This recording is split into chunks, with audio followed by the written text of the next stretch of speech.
Buenos días, ¿cómo están? Vamos a hablar de los criterios de diseño.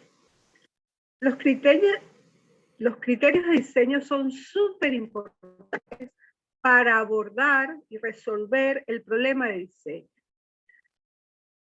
Son estratégicos en el proceso de diseño.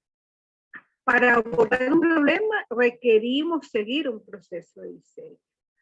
Avanzamos, retrocedemos, pero es importante ese proceso. Y los criterios son fundamentales para ese proceso.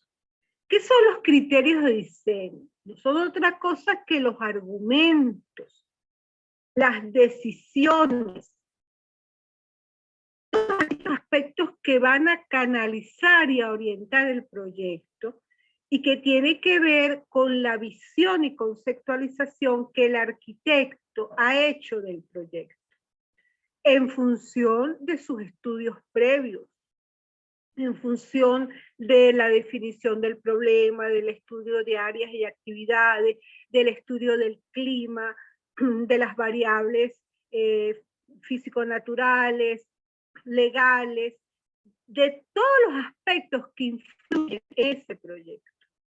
Y una vez que el arquitecto conoce con propiedad todas esas variables y conoce con propiedad el problema de diseño y todos los aspectos que en él influyen, genera criterios, que de alguna manera los viene generando desde antes.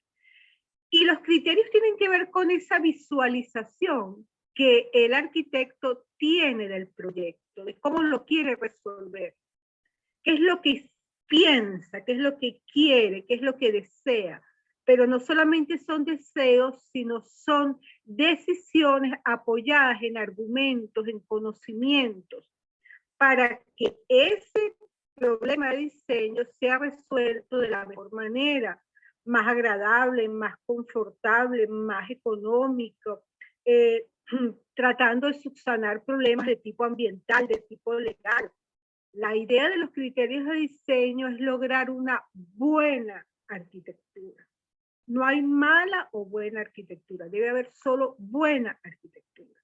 Entonces, se puede diseñar sin cantidad de cosas, pero no sin criterios de diseño. El concepto generador puede ser parte de un criterio de diseño. Se puede diseñar con o sin concepto generador. Hay personas que trabajan usando un concepto generador formal que tiene que ver con el contexto, con la flora, con la fauna, con el folclore, es válido, pero el concepto general es parte del proyecto. Entonces nosotros podemos tener criterios de tipo plástico, estéticos, geométricos, en el sentido que tomamos la decisión que la edificación cumpla con la proporción, con el ritmo, con la sección áurea, que tenga un fundamento geométrico, que vamos a decidir la utilización de tales texturas y tales colores. Eso es un criterio, entre tantos otros, estéticos o plásticos. Tenemos criterios desde el punto de vista ambiental, en el sentido de que queremos que haya el menor daño posible hacia el medio ambiente. Entonces se va a hacer movimientos de tierra puntuales, muy acometidos para proteger la capa vegetal y no hacer grandes movimientos de tierra porque son costosos, además requieren grandes muros de contención y va a perjudicar al ambiente, al contexto físico-natural, a la topografía de eso. Entonces, ese es un criterio. Otro criterio ambiental puede ser que la vegetación que está aquí, los árboles se van a conservar, no se van a tumbar, o se va a tumbar el menor número de árboles. Por lo tanto, la edificación se va a ajustar a esos árboles que están allí. Otro criterio ambiental es que para mitigar los efectos del sol, por ejemplo, uno de los recursos va a ser utilizar vegetación propia del lugar. Otro criterio que es de diseño, pero que es ambiental y está vinculado con la variable climática, es que para mitigar los efectos del calor, el arquitecto va a decidir usar aleros, celosías, corredores como zonas de transición entre la zona caliente al exterior y el interior de la vivienda. Esos son criterios, esos son decisiones del arquitecto. Otra decisión o otro criterio es que la edificación es pública, como es un espacio público, el arquitecto va a usar un módulo base de 1,20 por 1,20 que se ajusta a edificios públicos porque pueden caminar cómodamente 2 personas, y el módulo estructural va a ser muy de 1,20, 720 por 480, por ejemplo. Eso es un criterio de diseño, es una decisión al respecto. Hay criterios de diseño que están vinculados a la normativa. Las normas establecen anchos pasillos, altura, rampas, pendientes de las rampas, número de escalones, puertas de salida, tantas puertas. O sea, la normativa nos va guiando, nos va de alguna manera amarrando, pero a esa normativa el arquitecto genera unos criterios. ¿Qué va a hacer con la normativa para cumplirla, pero para que no lo ahogue, para que no lo estrangule? Entonces genera soluciones para que el espacio cumpla con la normativa, pero sea plásticamente hermoso, funcional, agradable, bioclimático. Entonces, cuando hablamos de criterios nos referimos a eso. No podemos desarrollar un proyecto de diseño si no hay criterios. Pongo aquí, son argumentos, parámetros de referencia entendidos como criterios. Son pautas o principios a seguir en permanente actualización, pues son producto de un análisis de la experiencia y la práctica que determinan los requisitos mínimos que deben cumplir los espacios arquitectónicos. Entonces, una vez que se conceptualiza, se analizan las variables, se hace el estudio de actividades diarias, se indaga, se investiga y se empieza a hacer los bosquejos y a esquematizar, hay que tener criterios de diseño. Supongamos que su terreno está en una esquina y es rectangular, pero uno de sus criterios de diseño tiene que ser no negar la esquina. Usted tiene que manejar la esquina como un hito. Ese es un criterio de diseño. O puede obviarla y negarla y pensar que es un terreno rectangular, confinado entre 2 edificaciones y hacer otra edificación más. Pero ya la lectura de esa edificación está fuera del contexto donde está ubicada.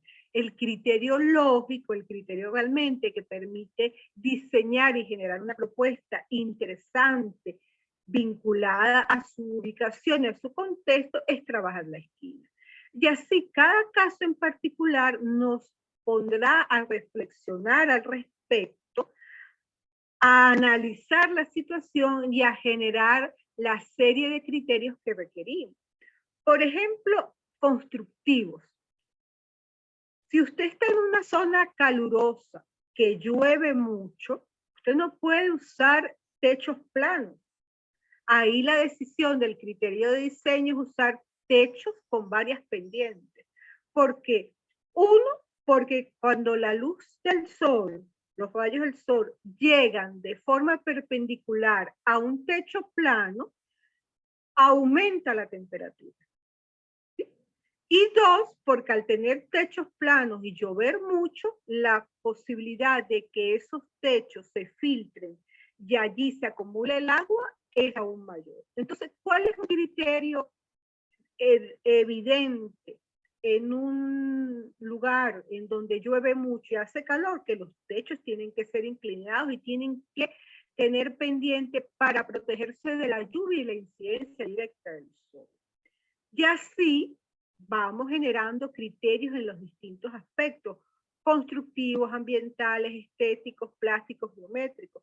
Muchas veces estos criterios se interrelacionan. Es difícil definir que un criterio solamente es plástico y no es constructivo, que es constructivo y no es ambiental, porque ellos están articulados.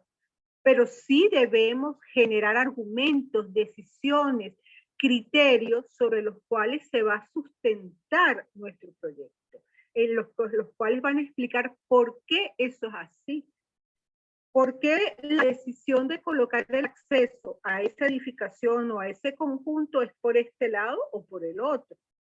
¿Por qué la cancha está orientada norte-sur, oeste-oeste? ¿O por qué está techada? La cancha está orientada norte-sur porque el criterio es que mientras los jugadores están en la cancha no se encandilen con los rayos del sol. Por lo tanto, oriento la cancha norte-sur. ¿Cuál puede ser otro criterio? No tengo suficiente espacio para orientar la cancha norte-sur, porque mi terreno es pequeño o X cosa. ¿Cuál es la decisión? Techar la cancha. ¿Por qué la cancha está techada? Porque fue el criterio de diseño para proteger a los jugadores del sol, dado la estrechez del terreno, se techó la cancha. Y así cantidad de decisiones que tienen que ser conscientes por parte del diseñador, por parte del arquitecto y por parte de los estudiantes que están en su etapa de formación. Bueno, saludos, que estén bien, continuamos.